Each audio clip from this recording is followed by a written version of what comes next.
Live from Indianapolis, Indiana. Welcome to the Crossroads Sports Radio Show, presented by Scott K. Nichols and State Farm Insurance. And now, here's your hosts, Brandon Reef and Jonathan Birdsong. Good evening, ladies and gentlemen, and welcome to Crossroads Sports Radio, episode number 235, the pre-Thanksgiving Feast Show. We're live here to Indianapolis, Indiana. Once again, I'm your host, Brandon Reef. My co-host here, Jonathan Birdsong, JB. Happy Thanksgiving. Welcome to the show. Yeah, man. Happy pre-Thanksgiving, man. Happy pre-Thanksgiving to everybody, the Crossroads Sports listening audience. Brandon, I don't know where you're at as far as the the lineup, as far as tonight's show is going, on, man. But again, just want to say happy, Thanksgiving is one of my favorite holidays, right? Just want to say, I wish everybody a happy Thanksgiving. And with that all, open, man, Brandon, please give us the official rundown for tonight. Yeah, we've got NFL. We're going to talk college. We're going to talk NFL. Colts. Colts had a game against the Eagles that they probably should have won that game. So we'll talk Colts. The Eagles, we're going to talk a preview, Colts Steelers. What a matchup this is going to be. My favorite team, the Pittsburgh Steelers, taking on here the Indianapolis Colts, which Reggie Sykes. In case you haven't seen, Bud,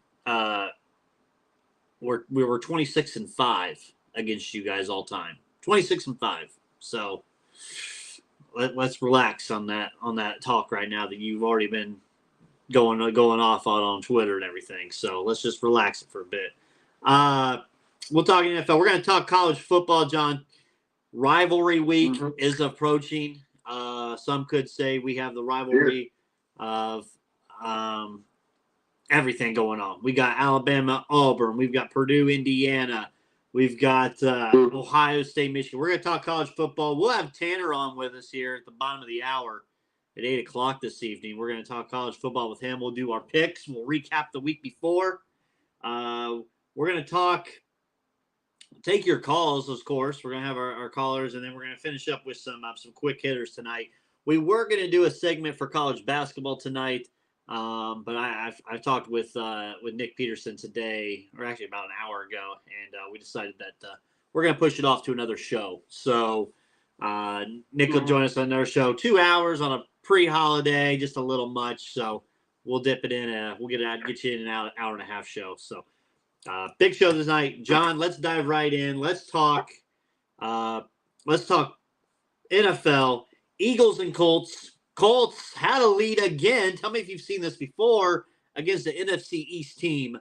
They were up 16-10. Jalen Hurts had the Moses parting waters, scored a touchdown. I actually took the Eagles' money line there on that last drive because when the Colts had to settle. Eagles win 17-16 over the Colts. John, Jeff Saturday came in. He gave him some hype. He gave him some hoopla. Yeah. It's still the same offensive line. It's still the same defense of these Indianapolis Colts. You just changed the guy that's leading that mess now. Yeah. So what happened that this past weekend, the Colts didn't win the ugly baby contest, right? That's what you can say. Like, there was a contest of ugly babies teams that played, and the first weekend, right, and the Colts didn't win that one. Well, now you're playing a real contender. They played a real contender in Philadelphia, who some people feel like have kind of, you can say, cupcake. I won't necessarily say that. Anybody would take an 8-0 record, right? They were stunned before the Colts could sting them, right? So no, man. So when I think about the game, Brandon, I think about the turnovers and critical. I mean, the Colts aren't good enough to have a fumble and not affect them in terms of they're just not talented enough or mature enough as a football team offensively to overcome, a missed throw here, miscommunication there, a missed pickup. They had a lot of missed pickups. Like, where was the tight ends at this past Sunday? Real vanilla situation. But, you like what you see from the defense, right? even with some of the name guys out. The Quiddy Pay of the world are still out. The Shaq Leonards are out for the rest of the year. And the Colts did enough defensively, to keep the Philadelphia Eagles honest. And then it kind of came to the offense. And you're right, Brandon. Same offensive line. They can't protect. Same Matt Ryan. They're throwing duck hunt, wobblies. You know what I'm saying? Dude, you can get you the Pro Bowl off Matt Ryan game, can't you? You know what I mean? So no, man. Just it's only so much media hype, and I don't necessarily think that Jeff Saturday is a they seemingly say that he's a straightforward kind of person, and it's not all that's rah kind of guy, which doesn't necessarily work in the NFL anyway long term. But here's the thing, Brandon, you have to know that on 4th and goal, that quarterback's not throwing the ball. So you have to know possessional, time of possession and who is out there. I'm not saying that Hurts hasn't proven that he can be a passer, but is he a passer that we fear like Tom Brady? Is it saying Devin or Aaron Rodgers? No.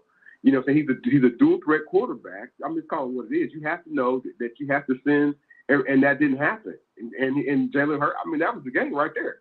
Uh-huh. Right? So, can they get back into it? Yeah, but what do we get back into?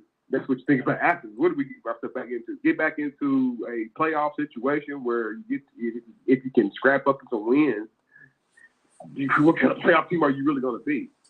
Right? You kind of know what you are at this point. We're at week 10 in the NFL. You know what you are. So you don't want to give up hope. You still have a professional football team out there. You still have a guy who used to be an MVP at one point. You still have a guy who was also an MVP candidate at one point. They got to step up, Brandon. They're not playing to their caliber level of play. And I'm talking about Taylor and I'm talking about Matty Ice, right?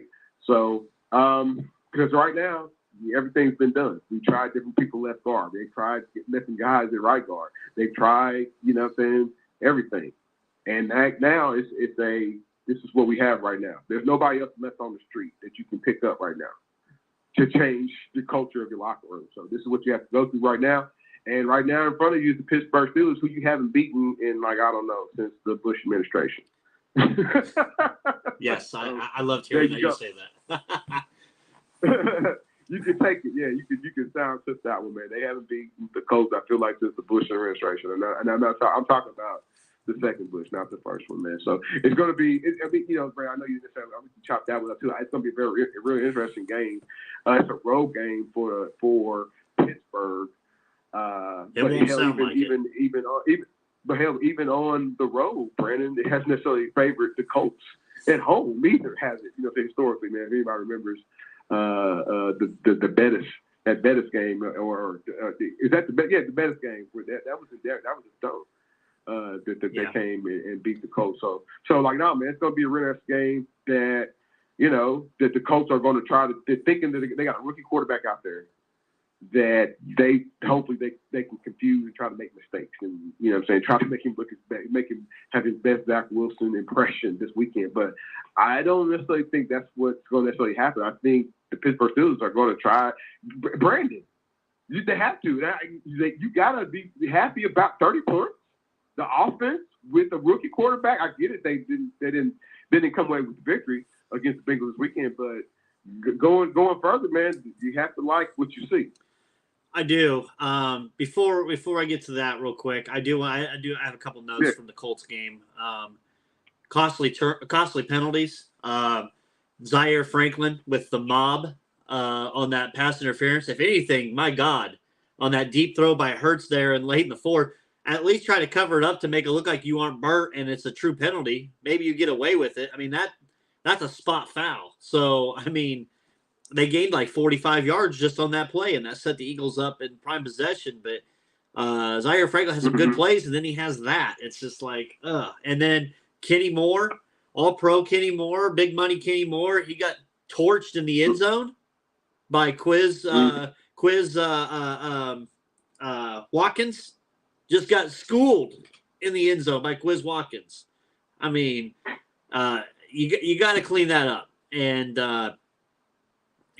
people can John, I did hear people talk about moral victories. I didn't know we have that in the NFL. But no. I mean, it is what it is. But they had an opportunity. They let it slip by them. That's kind of the moral of the story of the Indianapolis Colts season so far.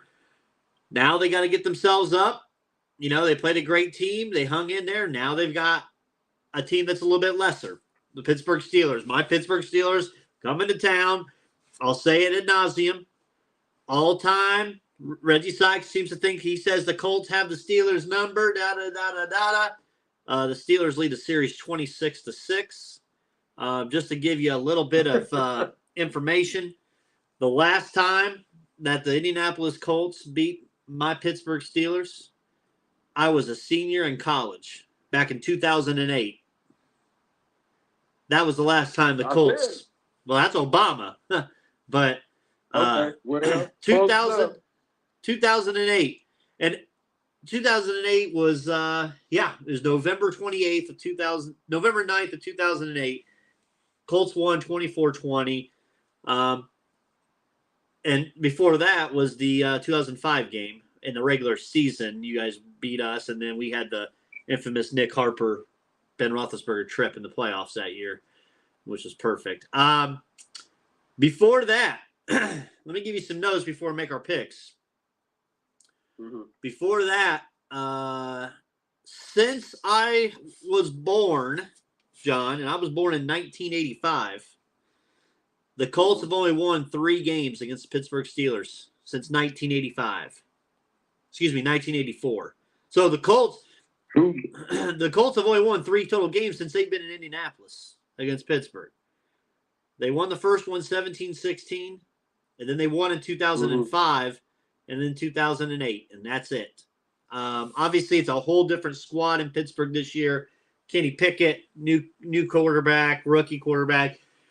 John, he is starting to mature a little bit with the checkdowns. He's starting to take some chances. Najee is starting to make a little bit more of a run. Deontay Johnson, I'd like to see him in the ball more. But it's weird that this team has picked up so much better as of late once T.J. Watt got back into that lineup for Pittsburgh. That, I think, is going to be... Leader, say what? He's the leader. Yes. He's a little banged up. He's the leader, so that's what happens. That's the X factor. Yeah. Why that is. Yeah, go right ahead. Yeah, we had a chance to win against the Bengals on Sunday. We had a shot. We were up at halftime. The problem is, man, just Joe Burrow with T. Higgins and them. But then we made Samaje Perine look like the NFL MVP this year. And when Mixon went out with an injury, defense just couldn't stop that. And Joe Burrow's Joe Burrow, and I realized we're going to have many more years to deal with Joe Burrow. But I do like the poise I've seen the last couple of weeks from the Steelers. They're starting to give a little more trust in the Pickett. Going into this week, John, Pittsburgh coming to Indianapolis. I'm going to be at the game Monday night. I've got really good seats from an old guest of mine at the Omni. He's giving me a really good ticket. So me and the fiance are going down to the game Monday. I'll be decked out in my Steelers garb. It'll probably be a picture up on Crossroads for it. Steeler fans travel well, so it's probably going to sound like a little bit of a road game for Indianapolis, I would believe, at times in there, based off the history of the games I've been to here in Indianapolis. If you look at it, John, it's a whole different squad. You look at the odds. The game initially opened at 3, Steelers +3. As of right this second, it's now Steelers +2.5. So money is going down on the Steelers on this. So it's down to 2.5. Colts -2.5. I don't know where. I don't. I haven't decided yet what I'm going to go on this one. Here's where I say started, man. Well, how good are the Colts against the run? Because I don't think they're going to be shy about running the ball. That's what hurts the Steelers right there, run game. Well, you talking about. I'm talking about. I think the Steelers are going to run the ball to damn self and and try to do a whole lot of ball control. Yeah, it depends if Jalen Warren's in there. I mean, Najee can only do so much, and I mean, last time I saw this team here against Indianapolis, Lev Bell had 127 yards of all-purpose offense. So if Najee can get 90 of it, Najee's had 2 90-plus yard rushing games the last 2 weeks. That's good to see. He's caught some balls out of the backfield. I think that I trust. I will tell you this: I trust the Colts' run defense more than the Steelers' run defense this week. I think Jonathan Taylor's going to get his. I do. Mm-hmm. I also think that this Steelers secondary is as of, I mean, since 2010 when the guys just started leaving and retiring and whatnot. This secondary has been terrible. I keep talking about how bad the Steelers secondary is besides Mika Fitzpatrick. I am nervous about this secondary against that Colts offense. I think there is going to be plenty of holes for Alec Pierce in that slot position. I also think Paris Campbell. I think if Paris Campbell can play kind of like how I see him playing like T. Higgins, I think Paris Campbell can have himself a big game. As well, I would like to say even Mo Alley Cox. Hello, Mo Alley Cox. Hello, Kyler Granson. Hello, the other tight end. I can't think of his name, but the Pittsburgh Steelers do not play defense against tight ends. They don't. If you look at history, they give up so much stuff, whether it was Gronkowski, whether it was Dallas Clark, whether it was Jack Doyle. They just do not guard the tight end well in history. Travis Kelce, you name them. I think the Colts tight ends, they have an opportunity. It's there for them to take, and they have to see it. If I'm seeing the Steeler game every week and it's the tight end that's getting the place, the Colts have to capitalize on it. Run until you can pass to that tight end. And then once they tighten that up a little bit and they say, okay, well, we're going to be playing the tight end a little more, that's when you can go over the top or take those slant routes to a Paris Campbell, to a Michael Pittman, to an Alec Pierce. So I'm looking at a big run game and a big focus on the tight ends for the Colts this week. I think they do that. I think they win the game. And you got to protect Matt Ryan.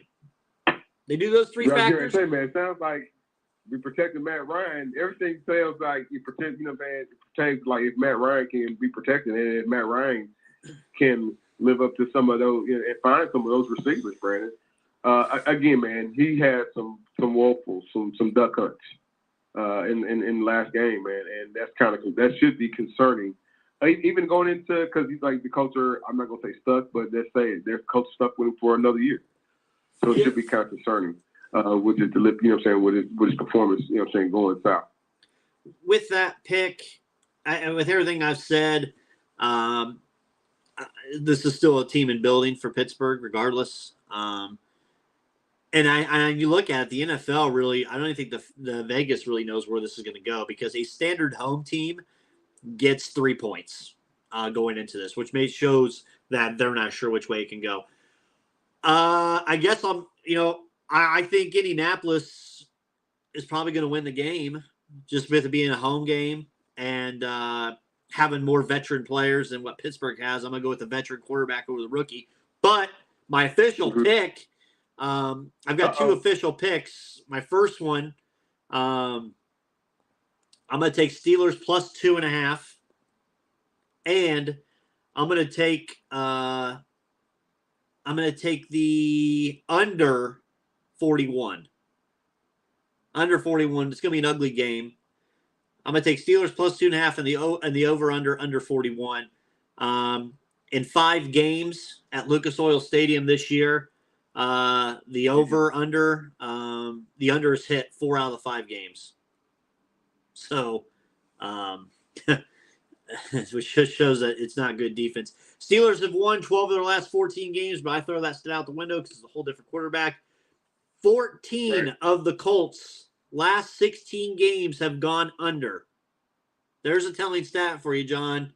14 of the last 16 have went under. I'm going under 41 in this game. The Steelers have covered the spread against the Colts the last 5 of the last 6 games. Steelers are getting 2.5 on the road. It was 3. I wish I could have got it at 3. I'll keep an eye on it to actually put a money on it. But I'm going to take the Steelers here plus 2.5. I can't go against my team in this. I mean, I'll go with my heart. My head says I would not be shocked if Indy wins, but I'm taking my Steelers. Yeah, but you said 40, yeah, because man, the Colts can't score. What's the Colts averaging right now? 17? Is it even 17 points a game? I don't even think it's 17. So yeah, I wouldn't. 20 points a game. Yeah, that's I'm sorry, I got it wrong. Really? That's wrong. I'm sorry, I got it wrong. Yeah. I got it wrong. 31st, they're averaging 15.7 points a game. 31st in the league. Steelers are 26th in the league, averaging 24.4. They've went up because the Steelers was trash. They were at 16 points, and then they've went up recently. So, oh, I'm sorry. No, I'm looking at the wrong. I'm looking at the wrong thing. I'm looking at offense versus Steelers are 28th. They're 17 points per game. So it's 17 points a game versus 15 points a game. That spells ugly. That spells an under to me, especially. Man, but Steelers coming off a 30-point, you know what I'm saying, a little sideshow they had with the Bengals, man. That would be a little concern for me. Colts have showed that they can slow doan high-power teams. If you think back to the Kansas City game, and if you think about what they slowed down this team, Philadelphia. But again, man, you're asking them to do at a third time's a charge, man. And again, that the Steelers still kind of figuring themselves out. That's kind of what you said when you described their whole team. They're still kind of figuring out themselves. I can't remember from last couple games. He's not taking a whole lot of sacks, and that's that. He's scrambling out a lot more. Or throwing it to the other side. I know that was the issue when he first got inserted. He was throwing it to the other team, right? But I don't know, Brandon. We'll see, man. With my college football history, man, the point spread has not been my friend this week. And we'll talk about that a little later when Tanner comes on, man. So I almost kind of want to edge Pittsburgh in it, dude. Yeah. Kenny, and I'd like to see, because the Colts had Jalen Hurts recently, where they kind of let him get loose. I'm not saying Kenny Pickett's elusive like a Jalen Hurts or whatnot, but he's like in the Colts. I don't know if they've played them yet this year. I don't think they have. I think they have them still on their schedule. But the Giants, he runs and he's as quick as, I would say, Daniel Jones. And Pickett's averaging right now 24 yards per game rushing from a scramble. So he's got 3 touchdowns. So you got to look at that close to the end zone, where they go with that. They obviously traded Chase Claypool, got a second-round pick for next year. I did see some different trickery plays, and that's kind of what's gotten Pittsburgh in trouble a little bit was the trick plays in the past. So we'll see kind of how they adapt with that going into this game. It'll be a fun one. I'm excited to be there. Work will be hell on Tuesday with how late it's going to be. But Indianapolis is going to be decked out in blue. I'll be in my Steelers garb, so I'm excited to be down there so far. So Pickett right now, not the greatest passing, 3 touchdowns, 8 interceptions. So I mean, it's a work in progress. So 20 sacks, John, 20 sacks. That's on the season, though, right? Yes, that's on the season. He's had 20 sacks on him in the season through however many games it is. Through 10 games. 10 games. So that's 2 a game. He's averaging. Well, we know they need to improve their offensive line at some point. So, yeah, the NFL draft has got them taking an Ohio State offensive lineman at left tackle with the 7th pick in the draft right now. Because that's kind of where they're at in that draft area. It keeps moving around, obviously. I'll tell you this, though. The Colts, you would be thinking, you're right now sitting at 14th. You probably need to lose some more games, John, to get yourselves a little bit higher to get one of those top quarterbacks, right? If you're really looking QB. Even if you don't want to go QB, right, and you bring back Matt Ryan, you're just delaying the inevitable. What, another year, maybe? Why would craziness? Why would they do that, right? Well, why would you want to? Let's say the coach get a top 5 draft pick next year and say, "Oh man, no, we want the best, defensive back or quarterback." That'd be crazy, man. Next year, Brandon, if they get anything that resembles even a top 10 pick, they have to pick a quarterback, or they have to do their due diligence because they are in the same position. Wouldn't you? I'm gonna throw this out. Aren't they in the same position where Chicago was like last year with a Matt Nagy when Chicago fired Matt Nagy in the offseason where the coach fired, but like you have a defense, you have aging players on your team, and you have a new potential. There's a new regime coming, okay? Right. Or Bowers is gonna have to shut up. Bowers is gonna have to shut up and listen to the coach, Jeff Saturday. There's a new regime coming. So period, right? So it's just time. It's just time. And if it's Jim Irsay, that somehow there's no way you not. Brandon, you know the law of the land. You know what kind of quarterbacks are going to be out there. Max Duggan, the kid from TCU. Bryce Young will be out there, the kid from Alabama. Will Levis. CJ Stroud, the kid from Ohio State. You know what I'm saying? From Kentucky. There's going to be all kind of there's all kind of quarterback talent. This going to be it's going to take 2 years to be cultivated. That's kind of why we compare the coach situation to the Bears, because next year, I think the Bears are going to be plug-and-play players in the way they go. Let me ask you this. They have the quarterback. They got the quarterback. Colts don't have no quarterback. You ain't got a quarterback, you don't have too much anything. And we'll talk about it when we talk college football. Right now, the Colts have the 14th pick currently. The NFL and the NFL Tankathon. So with the 14th pick in the 2023 NFL Draft, the Indianapolis Colts select, and this will make the entire city riot, Michael Mayer, tight end, Notre Dame. Tight end is not the option you needed to go in Indianapolis at the 14th pick. Big guy. But let me ask you this. He's a good guy. Okay, you can get it for blocking. You using a tight end for blocking then? Possibly. No, man, the people will want to parlay. You better take that 14th pick and see if you can try to navigate your way up to the top 7. Well, here's my thing. If you don't, the mock draft has a number 28, and this is a big chance basically off what happened in college football this past weekend. They have Hendon Hooker going at number 28 to the Giants. I know he's got torn ACL, John, but do the Colts say, hey, maybe people are thrown off of the ACL, they take Hooker and they keep Matt Ryan there. We're paying him. Let's have him do it and then let Hooker work his way? Brandon, nah, not this organization. This organization that let Peyton Manning go and then he goes off to go to 2 Super Bowls. This organization that was wishy-washy, whoever you blame. And with Andrew Luck, this organization that was kind of like, I don't know what's going on with Darius Leonard this year. Anything medical, anybody with a medical like question mark, and I know people still out there. I know our sponsor, Scott K. Nichols, State Farm Insurance, he was thinking about at one point bringing Odell Beckham in here. But again, anybody with a medical like checkered past, one, I don't think the general manager Fowler is in favor of anything like that at a high price.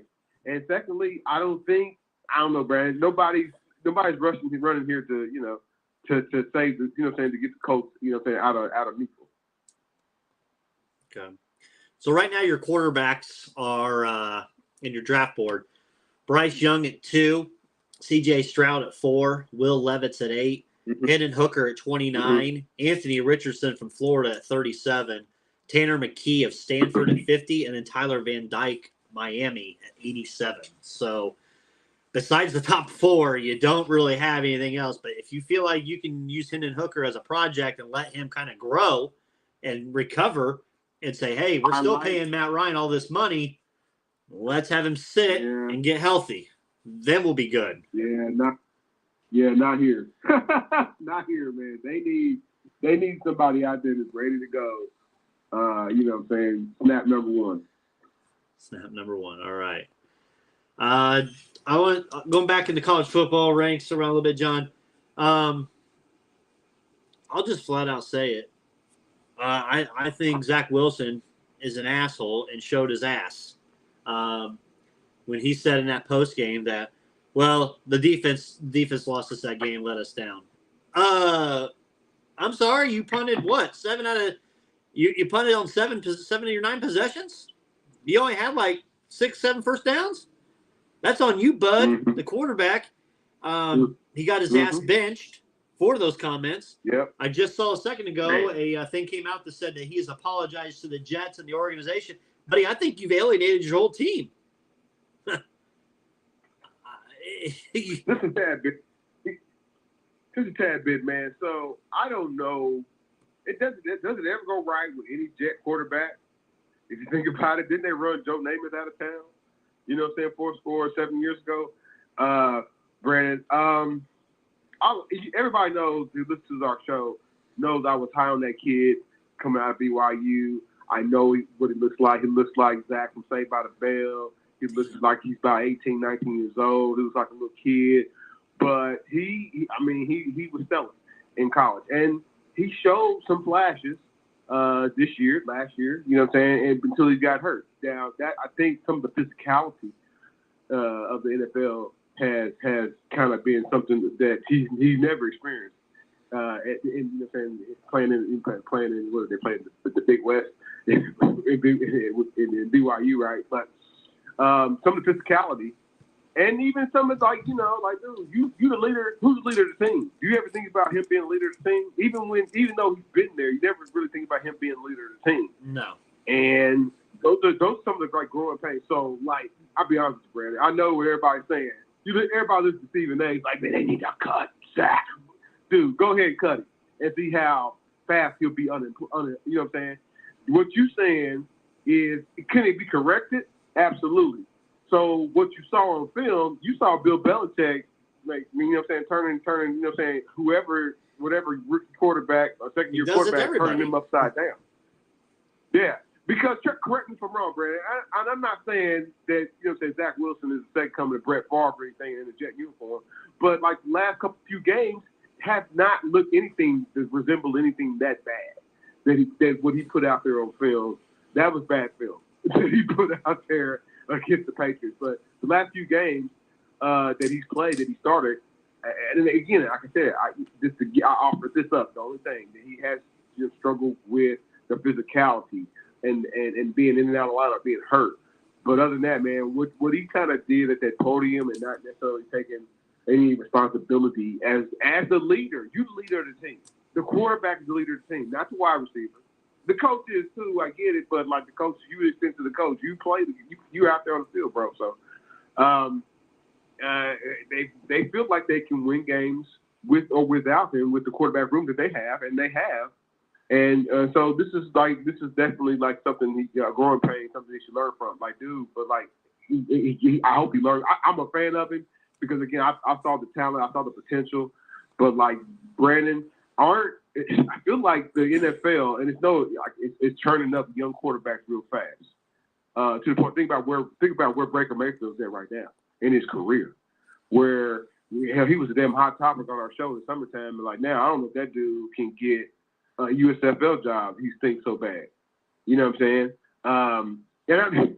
Shame on me. I watch USFL in the summertime. Everybody knows it, but still, man, he looks bad, man. So I think Zach Wilson, they'll sit him.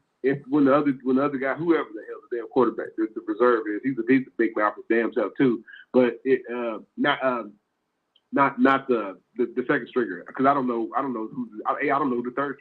I do. Anyway, whoever it is, when it hits the fan and when they really need Zach Wilson's talent out there at quarterback, they'll make the call. Right now, he'll probably sit for 2 weeks. If they go 500, they'll put him back in there. You know what I'm saying? But again, Bill Belichick takes everybody their best quarterback out of their best element, and there you go. Zach Wilson has to learn how to be a better communicator with the media, right, and a better leader of his locker room. And I think he'll definitely get his career back on track. Okay. I want to talk about this. I got a little audio. Thanks to our buddy here. So I want to talk about this because you're a fraud. Just stop. A fraud. And what's the first name and team that comes to mind, John, on frauds? As all I'm hearing, John, what happened to the Minnesota Vikings against the Dallas Cowboys? My only thing I can think of with it is you had a hard, tough, fought road win at Buffalo Right. that you just came home and you just laid an egg. I mean, a complete egg that it took all your energy all week. I don't understand. As professionals, you wouldn't think this would happen. I would see this more as a high school or a college, but not a professional team. Right. Right. Not at home. Not at home. They look like the road team. And 40-3. It gave a lot of hope. Like, dude, like, man, I don't know if you caught playmaker, Mark, you know what I'm saying, Irvin afterwards, man, after the game, like, dude, I thought he was going to explode. Cowboys to Super Bowl. And I know that's part of his stick, man. But like, he believes in the Dallas Cowboys. Everybody was a playmaker that day. He was incredible. The hype machine, and like again, so I know we have a few Crossroads sports Cowboys fans that look to the show. They were chiming in about how they feel. I mean, the NFC is kind of wide open. Can you really say the 49ers are the heads over heels? They look like the most complete team, yes. But then can we forget about what the Philadelphia Eagles did for 8 weeks straight? Or Dallas, right? You know what I'm saying? Yeah. I think Dallas is the sleeper of them all. I really do. Right. And then let's not forget the good old Tom Brady out there in the wings, just waiting, just ready to, to mess up somebody's John, right now, they are right. I'm glad you said that because I looked at it. Right now, they're winning the division. I know they're 5-5, but they're winning the division. Atlanta's trash, New Orleans trash, and Carolina's trash. But they're winning the division. That means they would host a playoff game to start as a division winner. And you know who it would be right now? It'd be the Dallas Cowboys coming in there. And you tell me you think the Dallas Cowboys would beat the Tampa Bay Buccaneers in the playoffs at Tampa? I don't know if I can sell you that bill of goods. A lot of nerves, man. A lot of nerves during that time, right? So, I don't know. It's something that's going to continue to develop. But, like, no, man, Minnesota. Man, tell everybody your top 5 power teams, man, NFL power teams. Man. Yeah, my top 5 power teams. Obviously, number 1, I have Kansas City Chiefs at number 1. Top 5. Number 2, I believe, I don't have it in front of me. I think I had the Philadelphia Eagles. Didn't I? At number 2? Yes, I had Eagles at 2. Yeah. The Dallas Cowboys at 3. The Buffalo Bills at 4. And number 5. Buffalo Bills at 3. Yeah, number 5 was a tie between the Vikings at 5. And who else did I have? You said Miami. Miami, yeah. And I mean, it was tough. I could have put a 3-way tie and probably put the Baltimore Ravens in there. But, yeah, that's my top 5. I still think Buffalo's strong. I really do. But Kansas City, man, they put on a clinic how to win a ball game right there again. That's why they're so strong. I can't go without saying what the Dallas Cowboys have done, John. I know we're a little trigger shy just based off of history and the fact that it's the Dallas Cowboys. It's Mike McCarthy. At some point, people are going to have to start believing a little bit more. I'll start drinking the Kool-Aid a little bit, just a little. But they got to be seen. They got a big one tomorrow night. And as quick as you go and you defeat the Minnesota Vikings and thump them, who were at 8-1 at the time, and you knocked off their 7-game winning streak. If you have this home game tomorrow night for Thanksgiving against the Giants, who you're tied with at 7-3, and you lose this game, I think Cowboys Nation, Cowboys fans, I think they're going to forget everything that happened against that Minnesota. I think they're going to take this. If they lose this game, they're going to take this one and take it to heart and be very pissed off to where they want to fire his ass. It's crazy, but that's how the Cowboys fans and people think. They say, okay, well, no, this is the Giants. They're 7-3, right? You can see it. Not fired in the season. Not not during the season. But I mean, they're gonna. If they lose this game, they sure as hell they're not gonna. You ask them, hey, what happened the week before? They ain't gonna know. Right. Is that right? You played Minnesota, who sucks anyway. That's what it goes. Who everybody's waiting for them to fall flat anyway. Hey, how about the Detroit Lions? 3 in a row. Dude, what the hell's going on? Are we living in a bizarre world? 3 wins in a row. That's crazy, man. Aaron Rodgers, you owe an apology. He's got a broken thumb he's playing with, John. You owe him a little bit of an apology. I owe him an apology?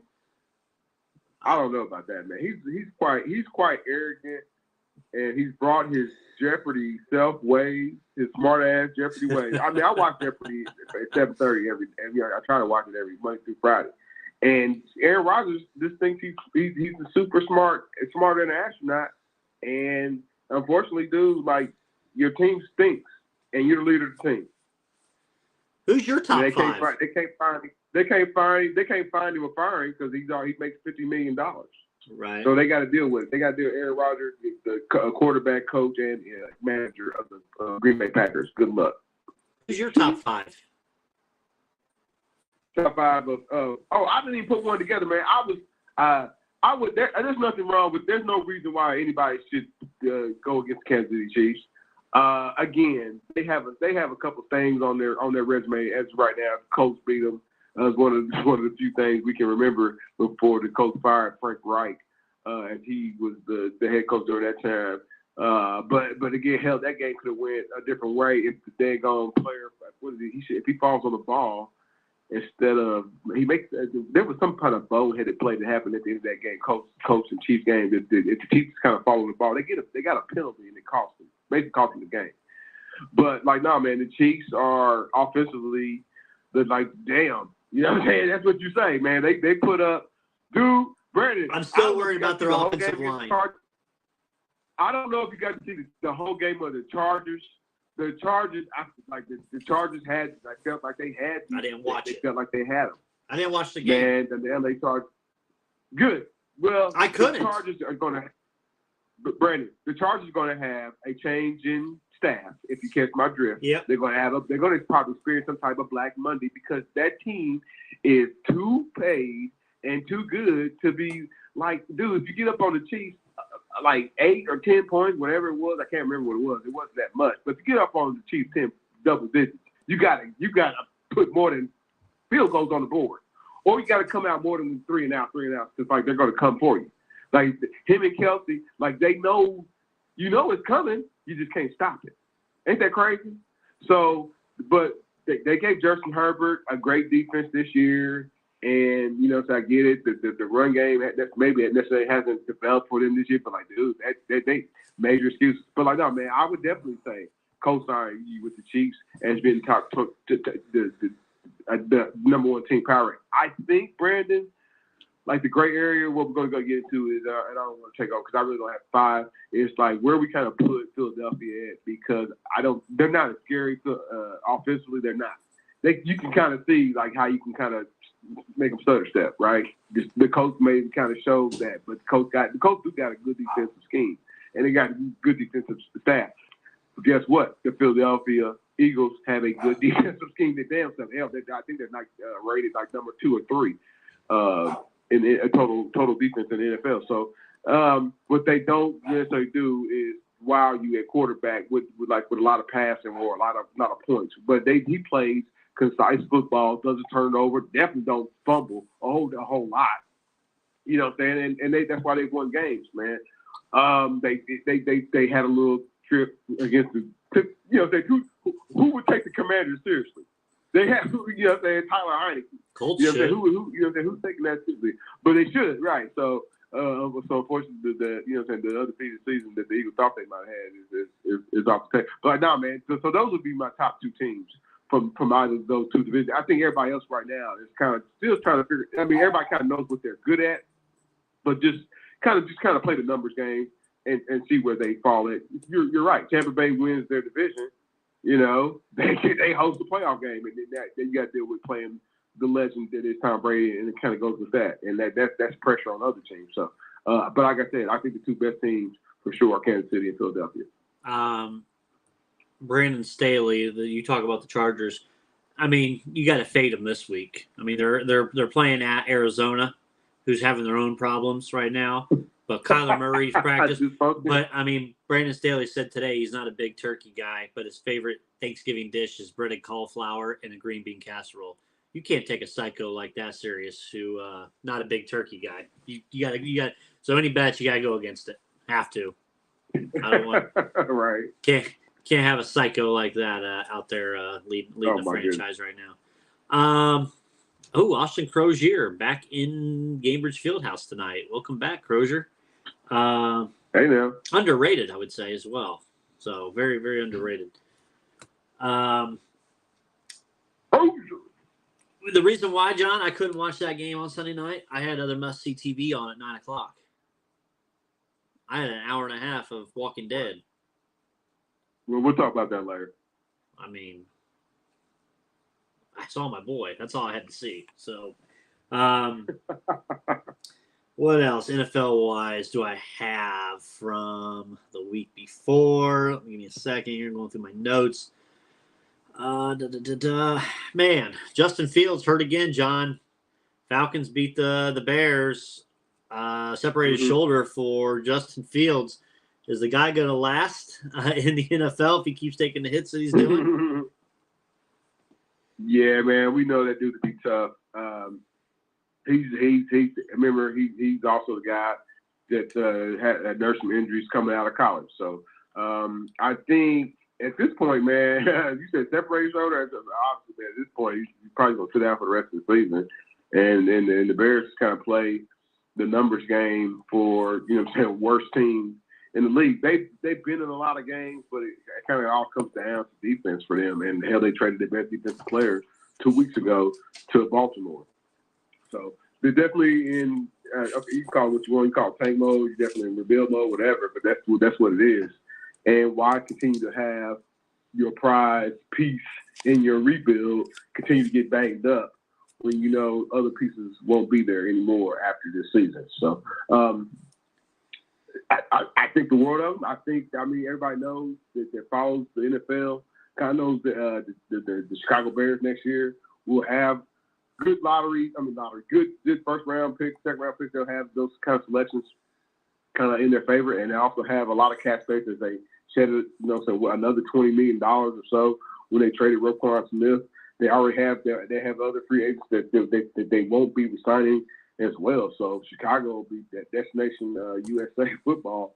If you're a young wide receiver, or tight end, or that wants to play with an potential quarterback like Justin Fields, I think they get that done next year. But this year it's a wrap, bro. Okay. People have asked us, John, so we're going to give it to them. We're going to give our, kind of like we do with college football, but we're going to do our NFL picks for tomorrow. We got 3 games on the slate tomorrow with the NFL. Thanksgiving Day, as John's getting that 3rd and 4th plates filling up. We got games. First game, Buffalo Bills back to Detroit to take on the Detroit Lions, John. Bills are minus 9.5 against the Detroit Lions. I think Buffalo wins, but I think that's way too many points for this game at sorry, I was reading the text. I think it's way too many points for the Lions to be getting. I'm going to take the Lions plus 9.5. I think Bills win, but I think the Lions cover this 9.5. So I'm going to take the Lions. I don't know, man. Lions are they any good ever on Thanksgiving? They are. I'm gonna take them. No, I'm gonna take Buffalo, man. Okay. Give me a little bit of notes for you, John. You want some notes? What you got? Give me a second here. I got it. I got to load it up. I had it written down here. Detroit Lions. They are. Why is it not pulling up for me? Give me a second.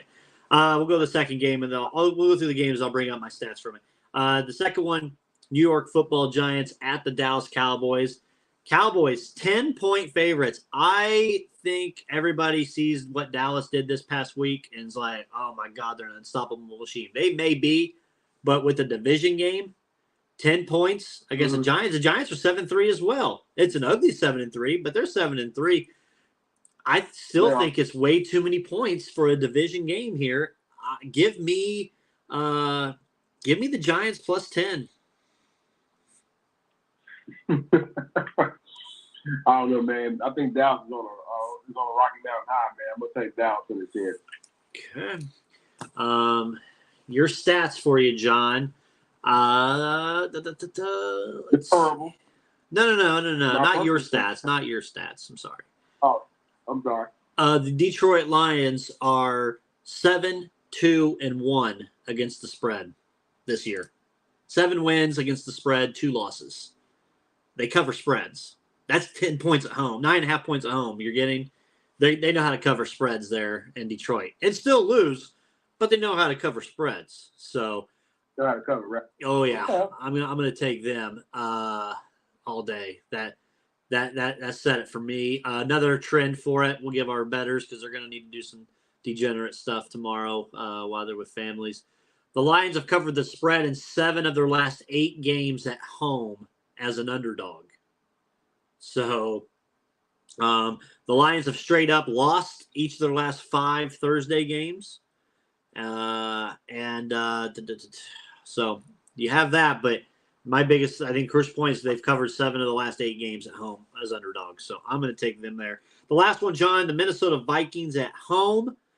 They are minus 2.5 against the New England Patriots. I personally just think that this is a get-right game for the Vikings. It's 2.5. I think they win by 3. Mm-hmm. They cover it by 0.5 point by the hook. So I'm going to take Vikings minus the 2.5. I think they win by 3 against a Belichick team. They have to get right. I would typically, now if the Vikings would have won last week, this would have been the spot to take the Patriots, I think. But since they didn't, I'm taking the Vikings here. Yeah, it's a home game. Bill Belichick, the Patriots necessarily haven't looked necessarily great at home away from New England. Hell, their average score can't be that high either. It got to be somewhere in the late 20s. So yeah, I would take Minnesota. Minnesota should get back to its winning ways. Okay, perfect. All right, that's our Thanksgiving games. John, we're gonna hit a couple quick ad reads.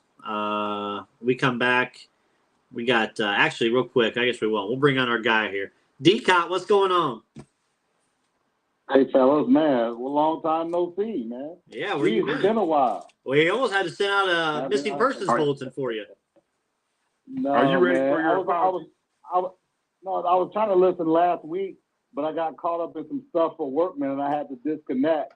I really wanted to connect last week. But to your point, Jonathan, we're going in order, right? So let's do this. Let's make it simple. Let's talk about the kid for the Jets, right? He's Johnny Manziel 2.0. Same pedigree, had some success in college, same arrogance. He's Johnny Manziel 2.0. I'll leave it at that with regarding him, right? Then you guys talked about I think you're talking about the Cowboys and the Giants game. I'm gonna tell you this, man. The Giants are beat up on the offensive line, wide receiver, and in the secondary. I say take Dallas, give the points, and cash it out your 401k and make some money on Thanksgiving weekend. Yeah, I'm definitely taking Dallas and giving all 10. I think it's 9.5 or 10, depending on what book you're looking at. So I would give that for sure.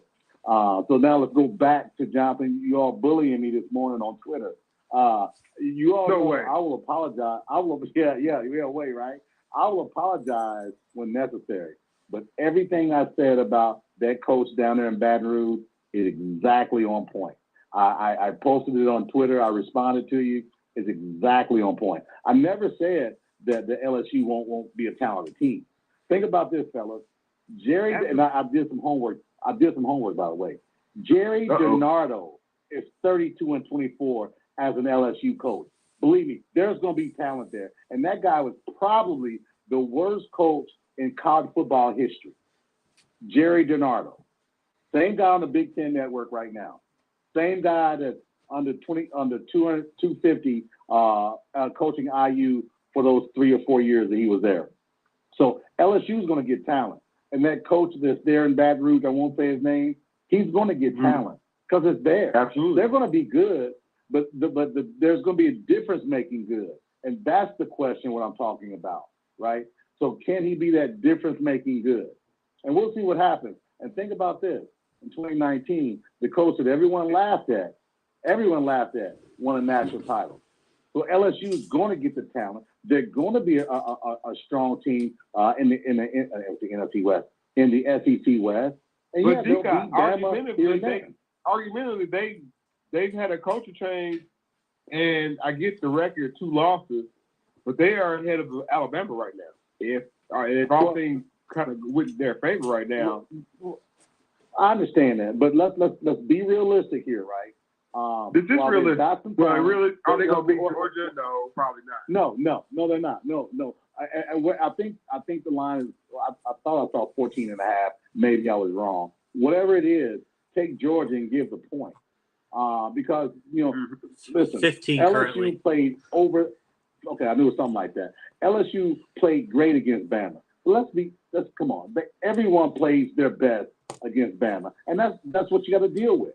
And you got to deal with it. And they great season. It's a wonderful season for them, but it's going to come to a crashing end in Atlanta when Georgia goes to work. When Georgia goes to work on, but they'll have a great bowl game.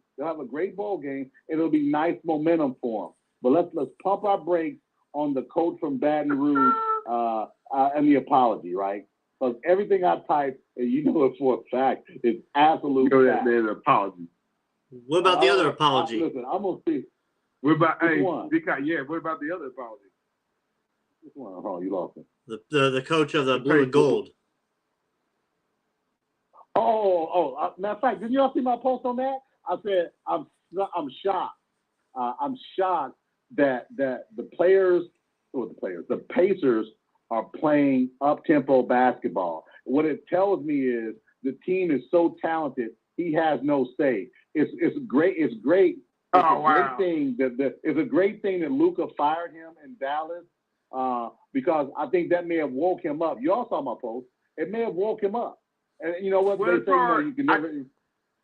I know you and King of Trolls was at the Orlando game the other night, man. And wonderful game. Wonderful. Well, of course, the Pacers was up and rolling. But not just that, but the way they played, man. This is not a Rick Carlisle coach team. This isn't a Rick Carlisle coach team. Well, here's the thing, D-Guy. I don't necessarily think that the Orlando Magic is the smartest league. They're not a basketball mature. They still play like they should be, saying juniors and seniors at Kansas and Duke or around the country. They make bad plays. Like how many times was the hot hand open, Brissett? Like till you get like, dude, what is like, how many times did they foul come on Orlando? I'm not saying that it's not an accomplishment. You play who's on your schedule, right? As far as Pacers is concerned, because they've also played some teams where if you take they like to play that couple of those. They lost to San Antonio. San Antonio beat. San Antonio beat. Yeah. Right, but so like there's different games that you can like, but like no, this is a really good. I would say not great, but a real good position they put themselves in. Carlisle, he's got the rookie Mathurin, not necessarily okay, dude. I had to be critical of myself. Like usually I would want that guy to be in the starting lineup. Like he's too good. Like what are you doing? But I get what he's doing. Like think about it. Brandon and B-Con, listen. They play how many games? 15. Like the NCAA, they play what?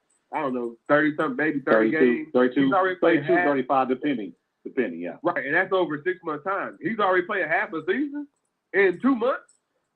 But they bring him steady along. I like what they have.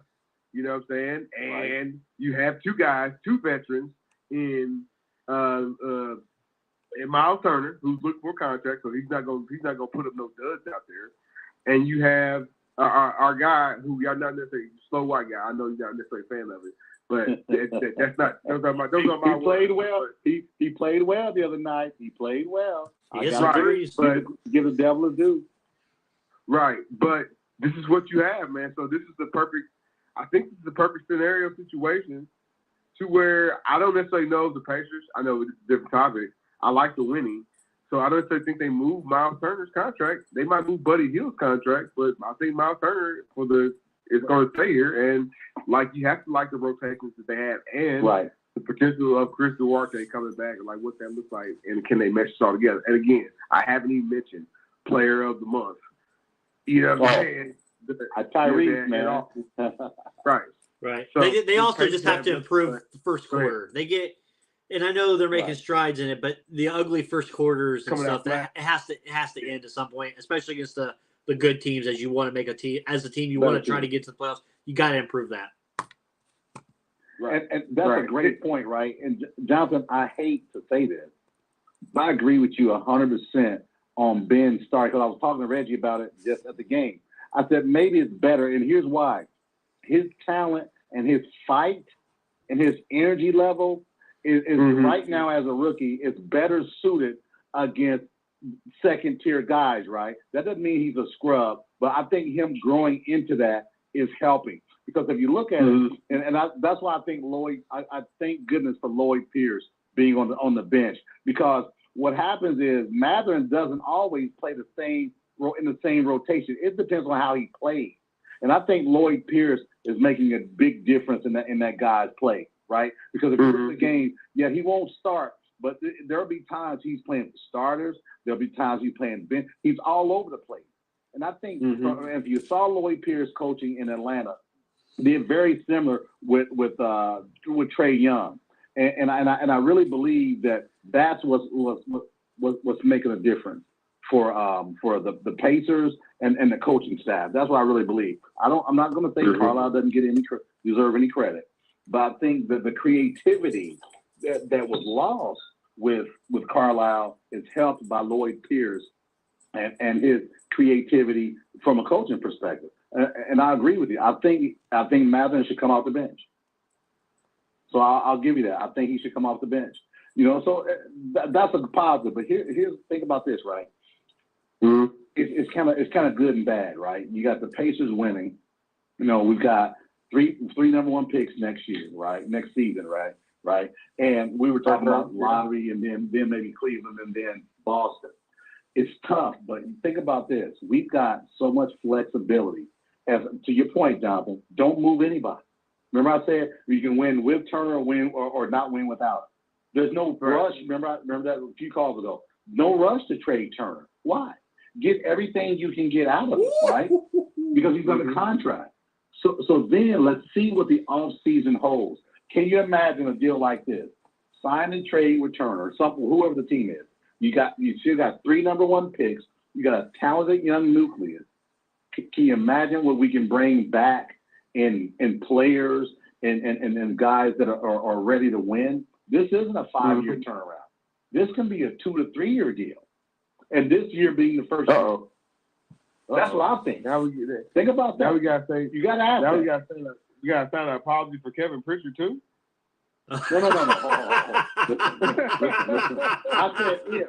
Hey, my mom say if a frog had wings, he wouldn't bump his ass. Hey, John, like I said this morning, that apology list is getting about as long as Santa's wish list. Listen, man, listen. You all seen Pritchard for the last 5 years. Don't give me this lucked up move and then I'll he's the new Pat Riley. Okay, stop it. Okay, stop it. No, I didn't say that. Let's pump our brakes. Let's pump our brakes. However, I will give credit here, right? And seeing the Domantas Sabonis trade with Halliburton, maybe he lucked into it, maybe he didn't, but it looked like it's worked out for both teams. It's what I see right now, right? But we'll see what happens.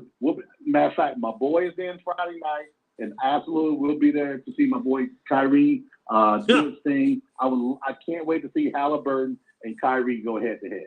I think that's going to be a good matchup. I hope they play. I hope it's a matchup, but I look forward to seeing that matchup Friday night. Is the head case going to play? I hope so, man. I hope so, because I don't want the excuse of they didn't have this guy.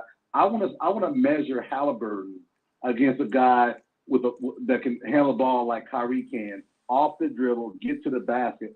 I want to see how Halliburton handles that type of guy, and I'll be watching real close regarding that. That's going to be a very interesting move.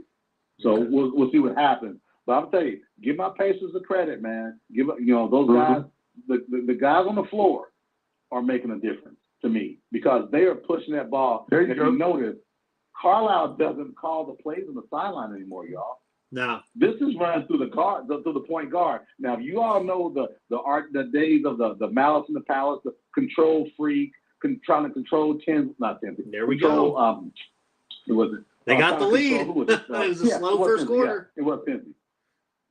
Yeah, I saw that too. I didn't want to talk about that. Right? But my point being is, look at the game. They're not looking over into the bench to call the plays. Mm-hmm. They're getting going. And maybe Carlisle has said, you know what? I can't mess this up. This is my last stop.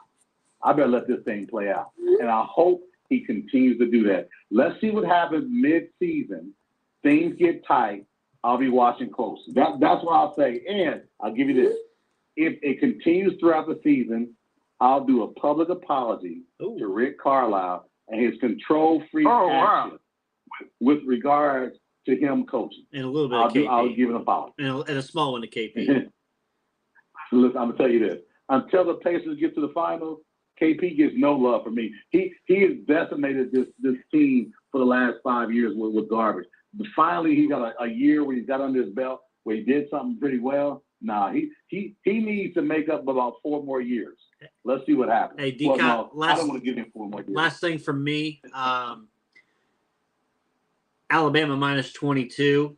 I ain't gonna lie. I think the way that the Kiffin game plays out tomorrow, and I think with Kiffin announcing either Friday or Saturday of him going to Auburn, what I've said all along, I think they play hard for Cadillac Williams if it's his last game. Yep.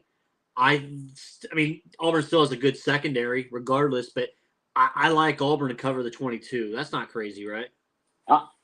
No, I think you're right to that point, but here's the difference.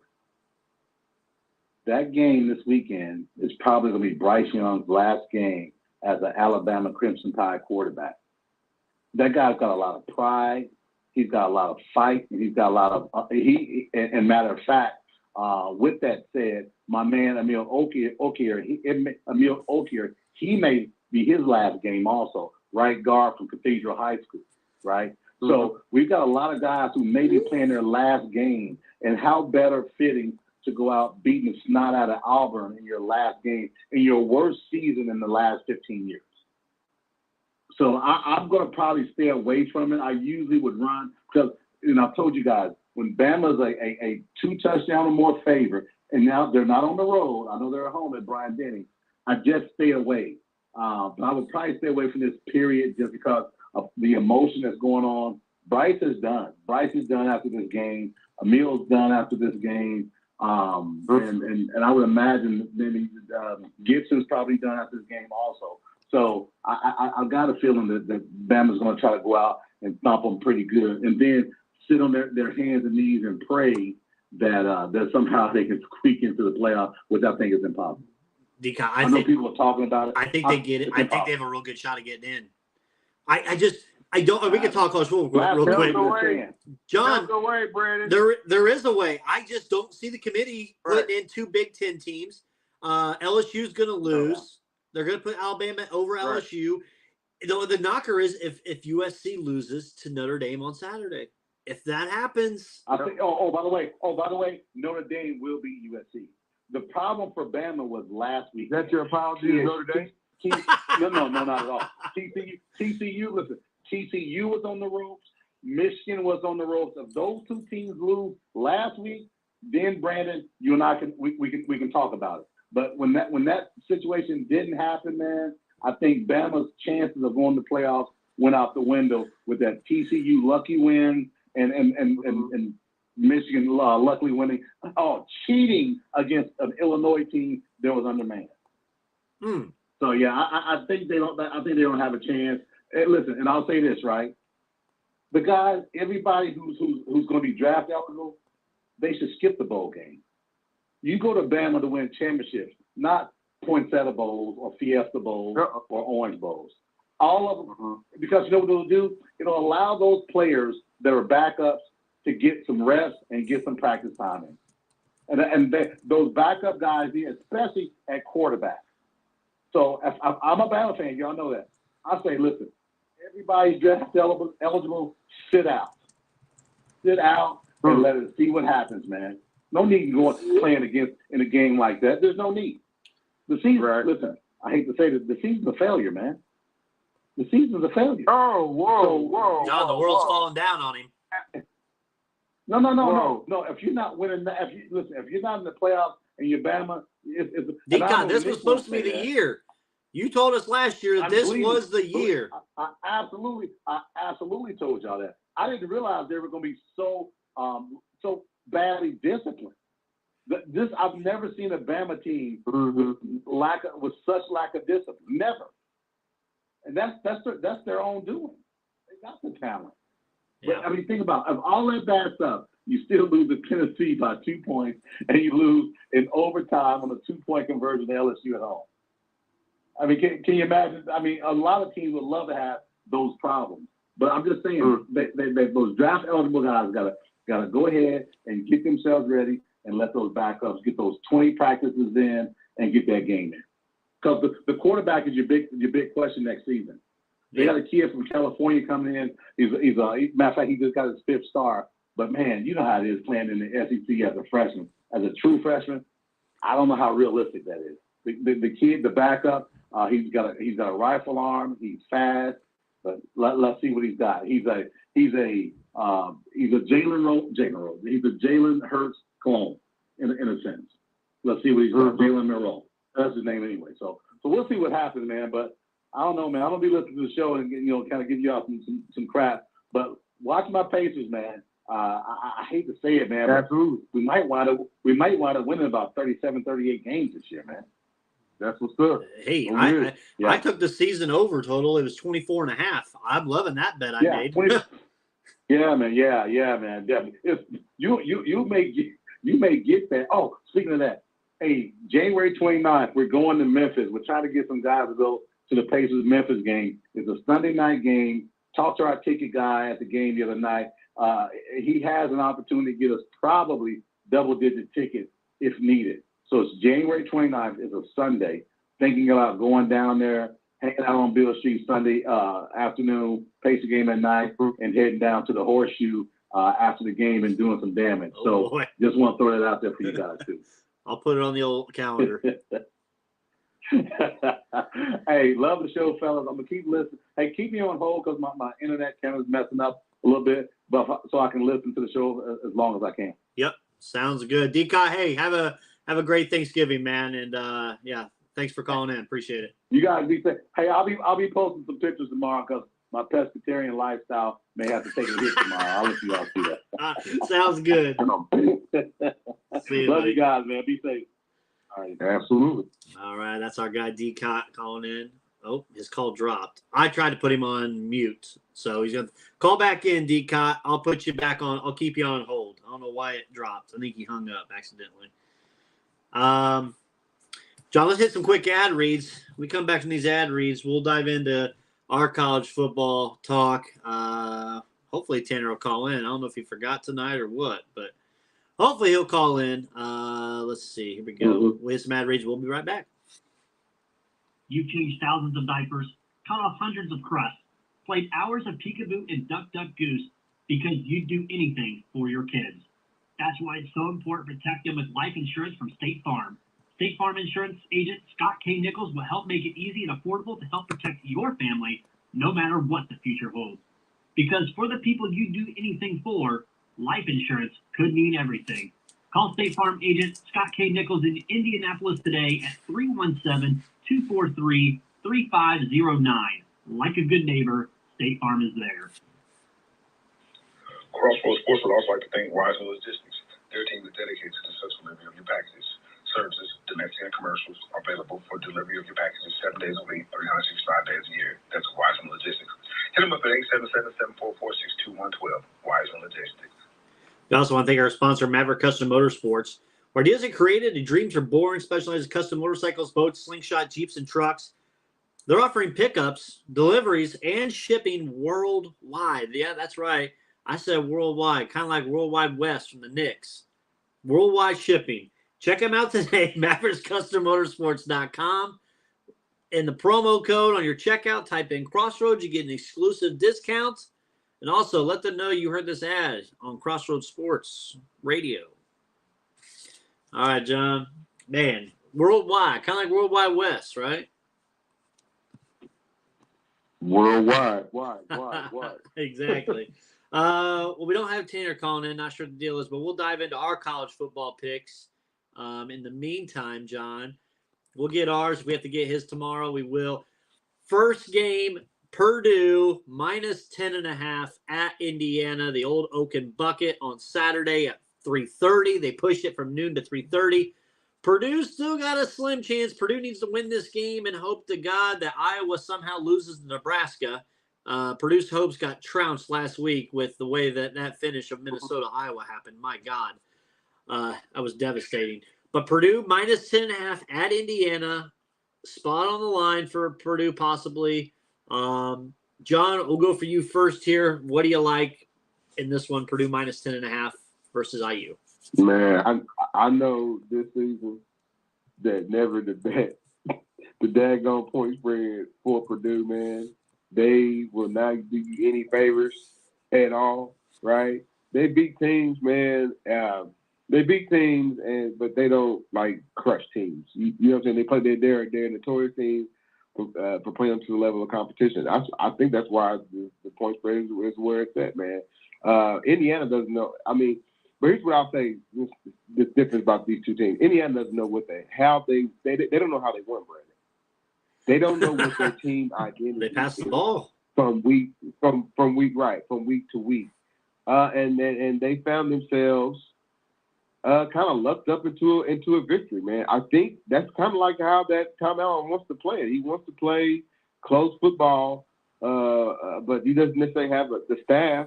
You know what I'm saying? In scholarship, you know what I mean, athletes, they can kind of play consistently week to week close football with anybody. Michigan State was just that team this week. On paper, man, and they played a better season, man. It's Purdue. This is a rivalry game. You damn near throw everything out of the way, throw out of the window when you talk about rivalry games, man. So I get it that IU's coming in hot. They want to finish out hot. I just think Purdue figures out a way how to win this game, and like I said, and cover. So give me Purdue. Okay, I'm going to take Indiana. Oh, there you go. I'm going to take the Hoosiers. Tom Allen could be his last game. If I'm hearing boosters are starting to get some money together for that buyout. I think Tom Allen gets the guys ready to roll. It's a rivalry game. I think Purdue wins the game, John, but 10.5. I think it could be 8, 9, even a 10-point game. I still get the correct bet on this. So I'm going to take Indiana to cover the points. Probably lose the game, but I'll take them to cover. Next one, tomorrow night, Egg Bowl, Mississippi State at Ole Miss. Ole Miss minus 2.5 points. This could be the swan song for Lane Kiffin. There's been reports that came out earlier this week. Kiffin was joking around on Twitter with one of the reporters about it, but he never denied it. He never said it was inaccurate. He just kind of chuckled and made his own little meme joke. He never denied it. Anytime you hear that, I'm hearing that the deal is done. From people down there at Auburn, from what I've seen, Mississippi State, Mike Leach at Ole Miss minus 2.5. Give me Mississippi State plus the 2.5 here. I think Mississippi State wins this one. And then Lane Kiffin's kind of out on Friday. Yeah, I think that team's kind of checked out, man. I think they checked out this past weekend, man. Give me Mississippi State as well. Man, you see how these picks are going, John. First two, and I've went against two of my faves I usually take.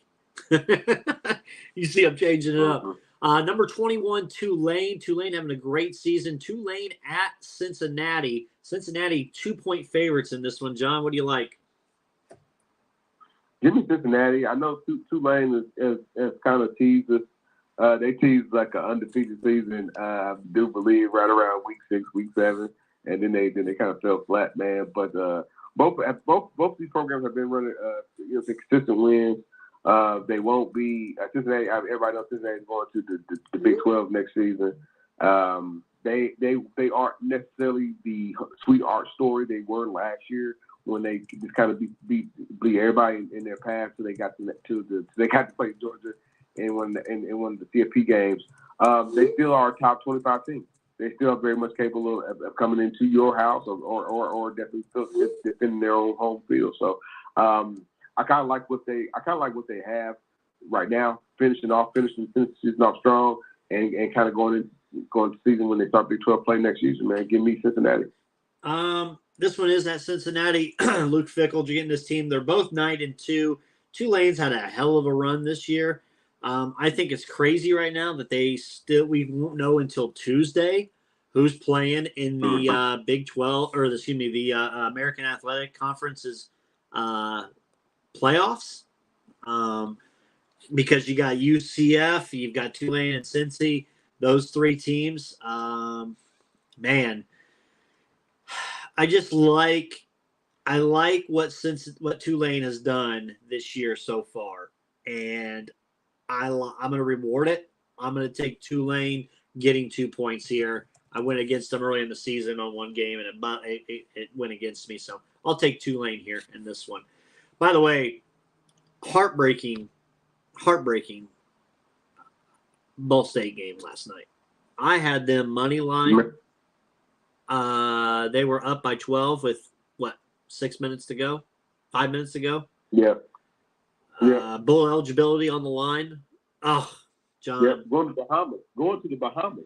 John, ripped my heart out. They gave up. Was that 32 yards or what? They gave up 30.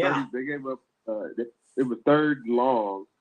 I think Miami had to get 3rd and 8 or something like that. Man, Ball State gave them 30 yards and a daggone touchdown. Yeah. With time, basically damn near time running out. Just real disappointed. I know. Me and Brandon are both being spoiled. Tell everybody a little bit. Me and Brandon are a bunch of Ball State sports fan groups on on various social media, Facebook pages, right? And like people are not necessarily knowing that Ball State are it's going to go undefeated year over year, but they are expecting. The Ball State fan base is expecting. Bowl eligibility. And bowl eligibility in this climate is 6 wins, man. So Ball State could not get the action done this year, man. There's not going to be no change in I don't think in head coach unless that head coach somehow get the call to go somewhere else. Right. I think they're happy with what they have. They're playing Ball State's playing Georgia next year. Yeah. So, they're trying to level up the program, but Brandon, as well as I do, you can't level up the program if you can't, win the game that a home game. Against Miami. Who the frick is Miami? Nah, it was on the road. It was on the road. Oh, I'm sorry. Well, so again, the week before was home that they should have won as well. Right. I forgot about that one. Right. But who is Miami? So the Ball State hasn't necessarily had. We are how many couple years, right, for them removed from them winning the MAC championship to where this year now Ohio University is raising that banner and they're going to a bowl game now. I do, Brandon. I'm from an era where the MAC only had one bowl eligible team. Now the MAC is sending 2 or 3, but you got to get 6 wins, man. And unfortunately, Ball State didn't get that this year, and they're not going to be bowl eligible, man. So. On to next year. Yep. Going to our next game, John. Auburn at Alabama. Alabama 22-point favorites. I kind of tipped my hat already. I'm going to take Auburn plus the 22. I think they cover this one. I think with Lane Kiffin going to announce on Friday, this game on Saturday, they're going to play one last good one for Cadillac Williams. Hell, he might not even leave the field if he might have to get pulled off the field with him being head coach if they can go Lane over him, being alumni. Right. I'm going to take Auburn to cover 22. They still got a good secondary, even though this team's been trashed. So give me – Alabama hasn't been covering lately either. So give me Auburn plus the 22. Wow. There's no way I'm taking Auburn. There's all kind of people that's wanting this guy and that guy. There's Lane Kiffin name being floated around. There's Deion Sanders name being secondarily kind of thrown around. I think it's like you said weeks ago, it's going to be Lane Kiffin. Auburn wants to be back in, in that name, like how They basically kind of had like a day and night turn the clock. Like Brian Kelly came when he left Notre Dame to come to LSU. Auburn will step back. So I know I get it that Alabama has to recover, man, but there's no way Auburn. They're gonna get blown out. You realize what this could do if Kiffin goes there, and I'm a Kiffin guy. I'm a big Kiffin guy. That means I have to start cheering for War Eagle. So me and Decon might have a rivalry start brewing, and I'm fine with that. I may have to take an Auburn squad. I don't have an SEC team or anybody besides Ole Miss just because of them. But if I need to move it to Auburn, then we're having an electric Iron Bowl in the future. Well, let's be honest. The world ain't necessarily getting ready to. Alabama's thing going to fall out of the top 10 in the next 3 seasons. But things are changing. How about Tanner Penrod earlier this year getting duped by that tweet he sent us? And I had to call him out on it. Yeah, man, he's talking about Nick Peterson. Yeah, not just yet. Maybe about 3 more seasons. But the landscape is changing where the other programs are are trying to get the better coaches to come to their schools. And NIL, hell, Brandon, I think NIL is really affecting our picks. Like, we didn't really take that into effect, that the transfer portal, NIL, when, to think about it, Jaden Daniels is no longer, that's why our guy ain't coaching Arizona more. Jaden Daniels is LSU now. You know what I'm saying? And that's just one guy. Now there's like all kind of impact players that nobody really necessarily pays attention to, offensive linemen, middle linebackers that then transferred from Pitt to USC and vice versa and parts in between.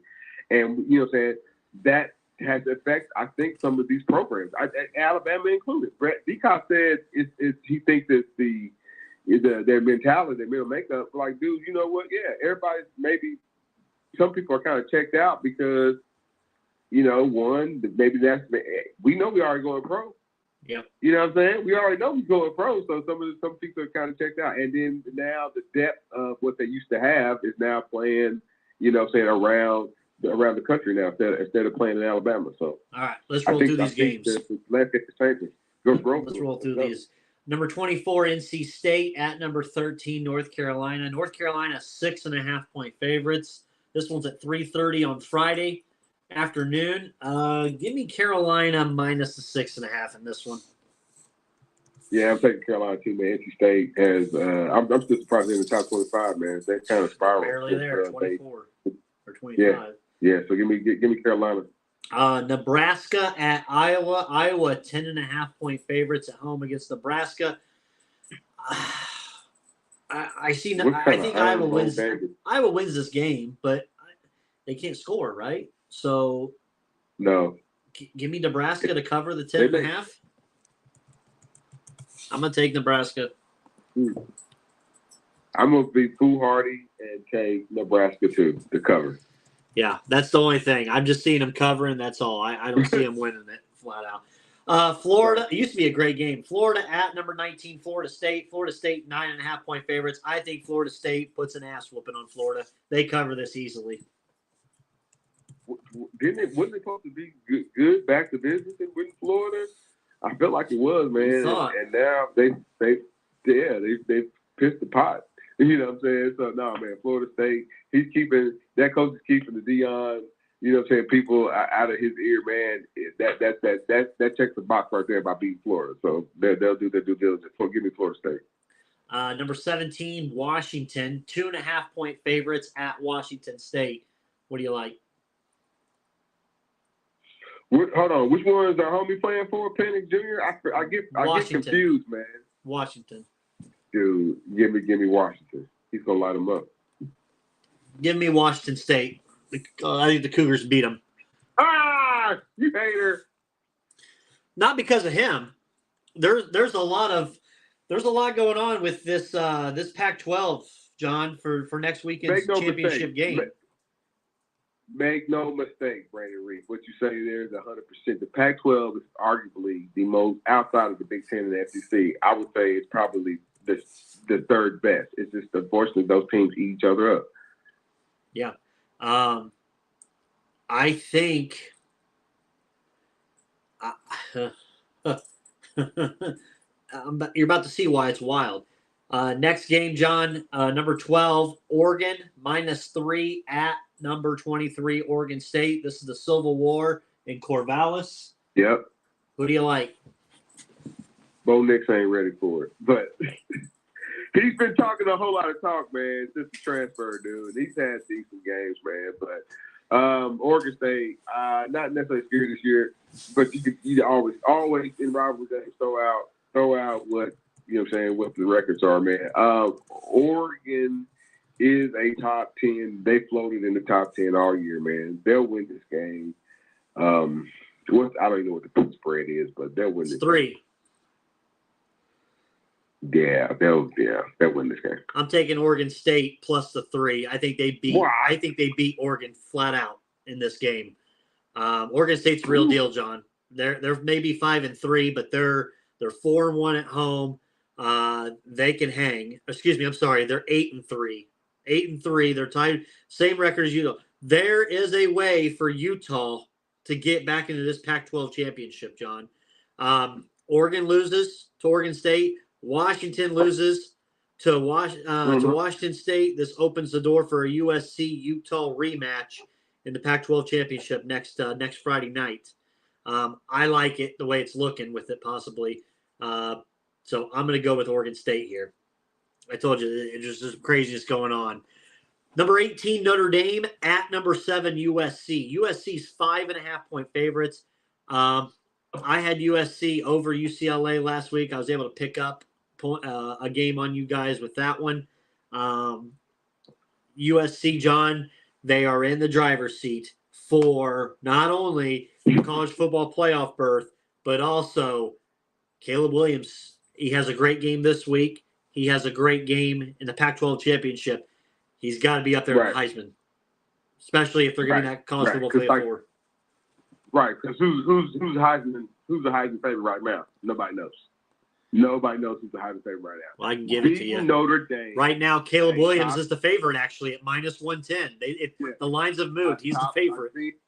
Beat Notre Dame, a team that's a name, and it's also been somewhat of a giant killer themselves this year, inconsistently, right? Or been on the other side of that would be a feather in their cap. I don't think Notre Dame is mature enough just yet, to kind of cut to the chase to beat USC out there just yet, man. I think it's going to be a real close game, Brandon. I like Notre Dame's chances because they've been. We'll have to go back one day and look at that Marshall game. I don't understand how they lost. Right. You know what I mean? But I think USC gets it done, and the kid probably ends up, having a Heisman moment. Do they cover 5.5? Oh yeah. No, USC though. They'll probably put double digits on Notre Dame. Okay, I'm taking USC as well. I think USC wins this game by at least a touchdown easily. Caleb Williams, and I was saying this, John, a couple weeks ago, college football playoffs, that USC has a route, a very easy route. Well, not very easy. I'm sorry. They have a route that a lot of people weren't looking at a few weeks ago. With just Iowa State, and it helps because everybody got a route. It helps with how good the Pac-12 is, the Pac-12 is this year. It helps, and USC's got that shot right there. They got the Big 12 or the Pac-12 championship next Friday. We'll see what happens with that. They got to take care of business here against Notre Dame first, or all that gets wiped out. The big one of the day, 12 o'clock noon, which is crazy. They play this game at noon. Why not have it a Saturday night game, like 7 o'clock? Let's put it on TV. Number 3, Michigan at number 2, Ohio State. Ohio State 7.5-point favorites at home. The winner goes to the Big Ten championship. The winner also is basically in the college football playoff. Michigan thumped Ohio State's ass last year up in Ann Arbor. It's at Columbus at the Shoe this year. Number 3, Michigan at number 2, Ohio State. They both struggled last week, but they got wins. Ohio State -7.5. John, who is your pick in this big game for Saturday? I told you 2 weeks ago. Is the homie Blake Corum playing? Yes. If Blake Corum is playing, he's 95%, because we know he got a little banged up in last week's game. That's why Illinois still had. I mean, man, and how could you not? He hired Brett Bielema after the game, man. You know what I'm saying? After he just lost his mind, man. He was emotional. You know what I'm saying? Illinois was that close to beat Michigan. But no, man. I think Harbaugh, both of them have great defense. Ohio State and Michigan had great defenses. I think Michigan. I think Ohio State's offense is a little bit more systematic than. And I'm not saying Harbaugh's he's got a quarterback that a quarterback room that he can trust. And he's got to run. I mean, he's got a run game. He's always going to have time possession where we're trying to run the ball. And like I said, I think he has just a little bit level up off defense. Give me Michigan, and that's who I took 2 weeks ago. And that's who as long as Blake Corum is like 90-some% or so, I think he's a difference maker for him. If he's not, then so obviously there's going to be a little more challenge for Michigan. But I think Michigan goes into Columbus and take care of business. I'm going to take Michigan to cover. I think Michigan covers this game with it being a 7.5. I'm getting the hook. I see this being more, John, of a 28-24 or 24-20 type of game. I've got Michigan to cover outright. I think Ohio State wins the game. Ohio State, I think, is still the second best team in the country, even after this game. But Michigan, I think there has to be a scenario where the committee, no matter who loses this game, if Ohio State loses this game close, I think, John, there's a chance they still get in. I do. It's a slim chance, but you have to, as a committee, there's a small shot to get two Big Ten teams in this, correct? Like, there has to be. If Ohio State loses a close one. So when you say two Big Ten teams are in, that means you're automatically disavowing probably the ACC champion. You're automatically disavowing any type of at-large person, you know what I'm saying, that who says, hey, we're undefeated over here, or we only are one lost team, you know what I'm saying, over here. And it's not saying it would be unprecedented because we've seen two SEC teams and have an argument for that. I just don't know. I just don't know if two Big Ten teams get in. I agree, but I'm saying as a committee, you have to at least consider it. If Michigan beats Ohio State, that Ohio State stays in. Because let me ask you this: so Georgia wins. Georgia wins. They're right. In. Let's do this scenario: Michigan wins. They're in. Okay, so there's two teams. TCU, right, they move up. They're gonna play and probably win their game. They move up, so that's your third. So now you have Ohio State. Well, LSU lost to Georgia, so they're out. So you have Ohio State and USC. Did USC win Notre Dame? Yes, and USC wins their bowl game. So they're both 11-1 going in. Or excuse me, USC is 12-1 or 11. Yeah, they're both 11-1. There's a lot more money in Los Angeles. I understand this.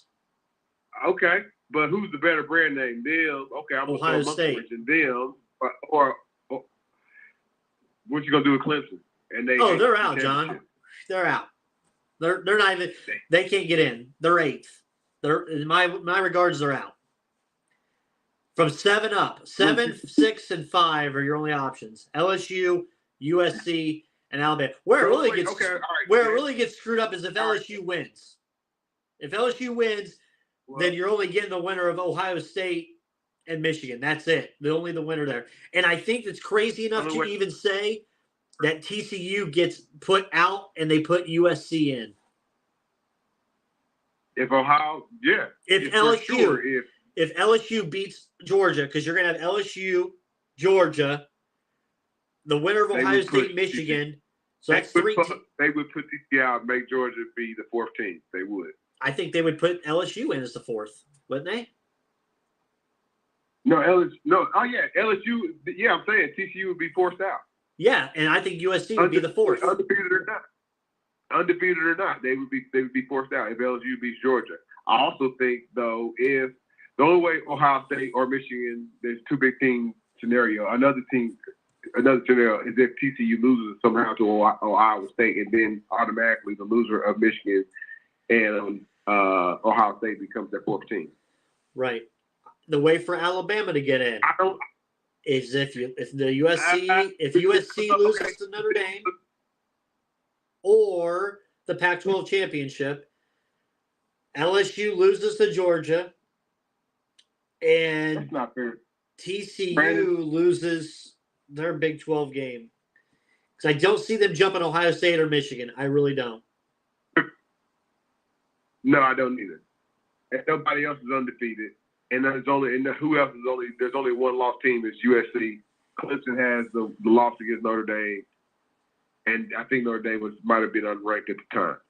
Yeah, if they lost Notre Dame. So I'll put my thoughts out on Twitter and Facebook. That the scenarios I see is if LSU knocks off Georgia, so you got both of those teams. You've got the winner of Ohio State, Michigan. And it's going to be a crime when they decide to put USC in over TCU. That's where we're going to get everybody pissed off. If LSU knocks off Georgia, crown them.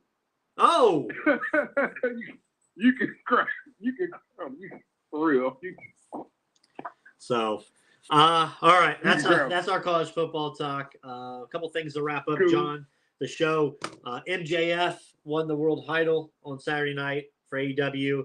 The press conference was hilarious afterwards. I thought it was great, but the new era with MJF has started as champion. I'm excited to at least see that. I will tune in for his stuff. That's all I'm going to tune in for. Yeah, I've been unconnected to either show. I kind of watch I listen to the dirt sheets or whatever and get my information out. But yeah, he makes it at least more interesting to watch their programming. So yeah, I'm kind of tuned into it. And kind of seeing what they have next with him. Shout out Indianapolis next week. AEW is in Indianapolis. So if you want your tickets, go online, find them on Ticketmaster. Should be easier to grab them than it was for Taylor Swift concerts. World Cup's going on, John. I've been watching the World Cup. USA should have won. They backed into a tie with Wales. USA has a tough one Friday. They take on England. They got to at least draw this one. If they don't draw, England won 6-0 over Iran. So we'll see. But yeah, USA and England on Friday. Maui Invitational for college basketball was going on. I watched the championship game before our show tonight. Arizona beat Creighton. Creighton's good, man. Creighton is a lot better than I thought they would be. And I didn't realize they had Andrew Nemhard's brother on that Creighton team as their starting point guard. So they got them. The Hoosiers won again tonight. They had a barn burner game against some no-name scrub. Might have been Arkansas State or somebody. So shout out to them. But it will be interesting to see them in Arizona and them in Kansas coming up. So that'll be here in a couple weeks here in December. Last two things I have, John, the Walking Dead finale. God. I thought it was good. Good finale. Tied up some loose ends. I did like the video tributes that they did kind of with everything on it. Nice. The fact that we saw Rick and we saw Michonne, and it's leading to that series. John, I'm just happy we saw Rick back, man. Rick's back. Brandon, I'm happy it's over. I'm happy What? Walking Dead is over. But yeah, I am. I'm happy that the Walking Dead show that I watched for how many 9 seasons and watched The Governor and Terminus and Michonne and Alpha and all the craziness and all the things that just kind of sucked me into walking. Like that did not. This last season was a hodgepodge mess, and that's my thoughts of it. Like I could have said that. I think that season finale was like an hour and a half. I could have watched like maybe 8 minutes of it. Could have been reduced to about 8 minutes. John, and it could have been. Come on. It could have been anyway, man. But that's what I thought. It has no run back factor for me. They have a promo afterwards, a package of like the Walking Dead universe, Negan show, Rick and Michonne show, Daryl show that was supposed to be Daryl and Carol show, but now it's just Daryl show because now Carol knows when it's time to get off it's time to get off. It's really time to cut. But they're going to be the dead horse. And that's what we have here with Walking Dead. But like, nah, man, Brandon, it was just okay for me. I'm glad it's over. John, I had a couple tears towards the end on the stuff. I had some tears. Again, did you get soaked up in nostalgia because they showed everybody? Yeah, you know what I'm saying? Of course, man. So yeah, that was cool. But like that final finale, man, it was everywhere. Let me ask you this: are you gonna watch any of the three? Any of the three? Negan show maybe, but if he ain't Bad Negan, if he's been like what he is right now, he'll be Bad Negan. He said in the Talking Dead afterwards, it's a mix. Okay. He's going to New York. You got to raise hell. Well, I'll probably watch Rick's show. Thank you. Seems a little interesting. Like, where the hell is he at? He's with the trash lady. Michonne's going to walk in on him with trash lady. Let's hope. All right. Last thing I have, John. Give me your top 3 Thanksgiving items that you have to have out of Thanksgiving. Gotta have turkey. Gotta have some point situation a ham, and at some point you gotta have for dessert like sweet potato pie. Gotta have those 3. My 3 are turkey, sweet potato casserole, green bean casserole. Give me those 3 all day. We're roasting. Hopefully there won't be a fire at my sister's tomorrow, but we're roasting the turkey. We're supposed to have also another Thanksgiving with my fiance's family, but that's got pushed now to Saturday due to an illness in the fam. So pushing that to Saturday, another one tomorrow. So looking forward to that. We want to thank all of you guys, all you listeners. We're thankful for you guys, for listening to us, for watching with us and communicating with us, to chatting with us, to calling us crazy, to calling us smart, to calling us stupid. We appreciate all you guys have done this entire year and in our 5 years of existence. Couldn't do it without you. We couldn't do it without our sponsors, Scott K. Nichols, State Farm Insurance, Maverick Custom Motorsports, and Wiseman Logistics. Can't do it without you 3. Wiseman Logistics, folks, your shipping for holiday gifts is coming up. Start getting it out there. Send them out there. If you've got a wedding invitation from me, send it through Wiseman Logistics. Have them ship it to me. Come on now. Do whatever. Use it. Send it. We're looking forward to it. John, I'll let you kind of say your little peace thing before Thanksgiving and on. I'll let you wrap us, my man. Oh, man, I just had one little shout out. Shout out to the Indiana State Sycamores, man. I think they're like 4 or 5-0. Yeah. They just keep on winning, man. A program that needed some jump starting.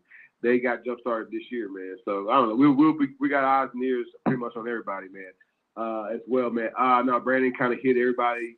The thank yous on the head, man. Wiseman, Scott K. Nichols, Mavericks Custom Motorsports, man. Everybody, listen to the sound of my voice. Follow us on Instagram. Follow us on Facebook. Follow us on Twitter. Shout out Kenny Anderson.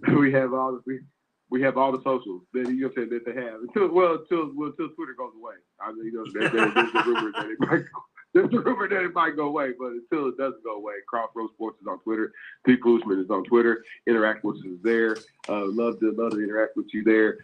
Thanks to D-Cop for calling in the show. Always, I know we have some other folks kind of chime in on the live as well, man. Outside of that, man, I'm thankful for a lot, man. Just everybody, Pete. I know we're going into the time of peace, into Christmas season, man. Don't talk about it, be about it, man. Walk with it, man. The world needs it, man. We got a lot of things going on, a lot of Brent, I can't even watch the news outside of the daggone. I don't want to be preachy. Outside of the weather, I can't even watch the news, but I don't want to be too preachy, but y'all know what I'm talking about. So, hey, we're going into the time of thankfulness and peace, man. Let's walk with it, talk with it. And, we'll all be better people and our society will be a whole lot better. That's all I got, man. Other than that, man, happy Thanksgiving, everyone. We'll see you next week, man. Thanks, everybody, for listening.